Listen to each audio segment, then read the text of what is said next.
कल आप कथा सुन रहे थे महाभारत की, हैं? कुरुक्षेत्र पास में है, कुछ लोग आज दर्शन करने भी जाने वाले हैं। और इसी कुरुक्षेत्र में जब भगवान ने द्वापर में महाभारत का युद्ध कराया और महाभारत के युद्ध को संपन्न कराने के बाद मेरे प्रभु जब द्वारिका गमन कर रहे थे, भगवान को स्मरण आया कि अभी मेरा कोई इंतजार कर रहा है। तो भगवान ने अपना जाना पहले कैंसिल किया और पहले मिलने के लिए गए। इनसे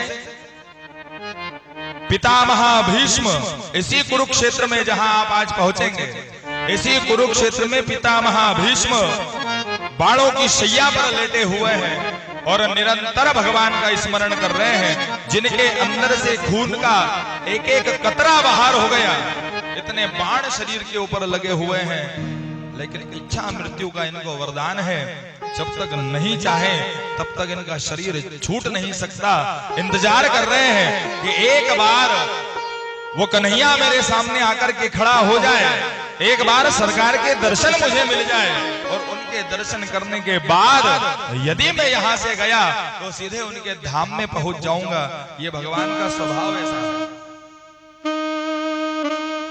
जिस भूमि पर आप आज जाएंगे आपको लगेगा वहां पहुंच करके वो भूमि आपको अनुभूति कराएगी कि यहाँ युद्ध हुआ था।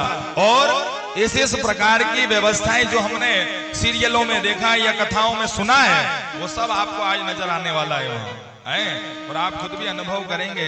जैसा अनुभव आप शुक्रताल में कर रहे हैं कि यहाँ परम शांति है, और उस वट वृक्ष के नीचे जाते हैं तो आप घंटों से बैठे रहो, भले वहां पता नहीं चलता है। इतनी परम शांति वहां प्राप्त होती है, जैसी शांति यहाँ प्राप्त होती है। जब आप कुरुक्षेत्र जाएंगे तो वहां आपके ब्लड में अपने आप गर्मी आएगी, आप देखिएगा, क्योंकि वो युद्ध भूमि है। युद्ध वाला विचार आ सकता है, युद्ध वाला भाव बन सकता है ना, करना नहीं है। हाँ, जैसे सुरक्षित जाए वैसे सुरक्षित ही आना है, करना नहीं है, लेकिन भाव बनेगा। आप देखिएगा, अनुभव करिएगा। आज जो जा रहे हैं और कल अपना अनुभव बताइएगा फिर कि वास्तव में ऐसा हुआ कि नहीं हुआ। क्योंकि जिस भूमि में जो प्रताप भरा हुआ है, जो ऊर्जा जिस भूमि में भरी है, वो ऊर्जा तो हमारे अंदर तो प्रवेश करेगी। तो आप जाइए, आज दर्शन करिएगा, आपको अपने आप में ऐसा लगेगा, महसूस होगा कि वास्तव में यहाँ युद्ध हुआ था।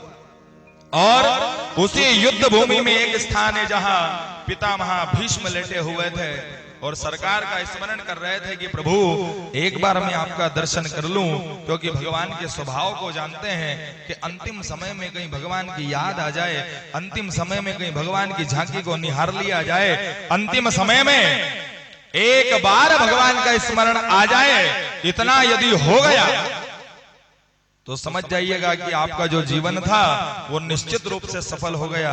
अंतिम समय में भगवान की स्मृति आ जाना सीधे वैकुंठ की यात्रा से जोड़ देता है।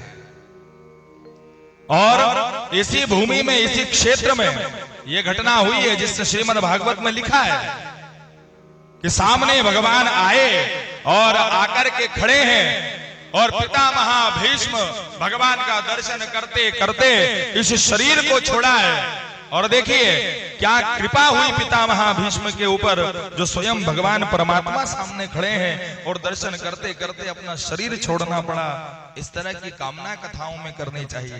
कभी कथा में ये नहीं मांगना चाहिए हमारे घर में ये व्यवस्था बन जाए, हमारे व्यापार में ये हो जाए, हमारी वो वृद्धि हो जाए। अपने घर परिवार की चर्चा कभी भगवान के सामने नहीं रखनी चाहिए।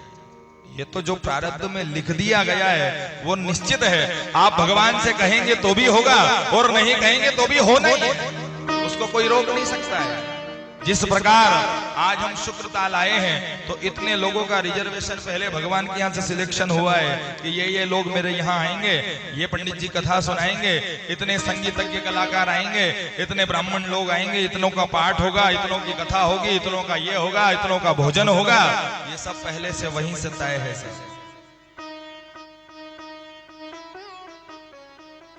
पहले से सब सिलेक्शन होकर के रखा है। उसी प्रकार हम जब इस धरती पर हमारा जन्म हुआ, उससे पहले विधाता ने सब लिख दिया कि किस किस उम्र में, किस किस आयु में, किस किस समय पर, किस किस स्थान पर हमारे साथ क्या घटना होने वाली है, हमारे जीवन में क्या उतार चढ़ाव आने वाले हैं, ये सब पहले से तय है। हम कहें तो भी होगा और नहीं कहेंगे तो भी होना ही है, कोई रोक नहीं सकता है।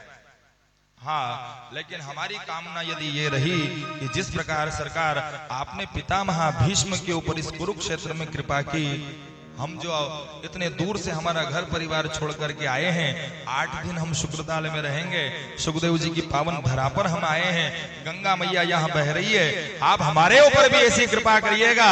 ये कलयुग है, ये संभव नहीं है कि मुरली बजाते हुए कन्हैया हमारे सामने आकर के खड़े हो जाए, लेकिन इतनी कृपा कर देना कि अंतिम समय में एक बार आपका नाम हमारी जिह्वा से निकल जाए, बस पर्याप्त है। एक बार नाम भी यदि निकल गया तो आपकी जय जयकार हो जाएगी और आपको फिर वैकुंठ जाने से कोई रोक नहीं सकता।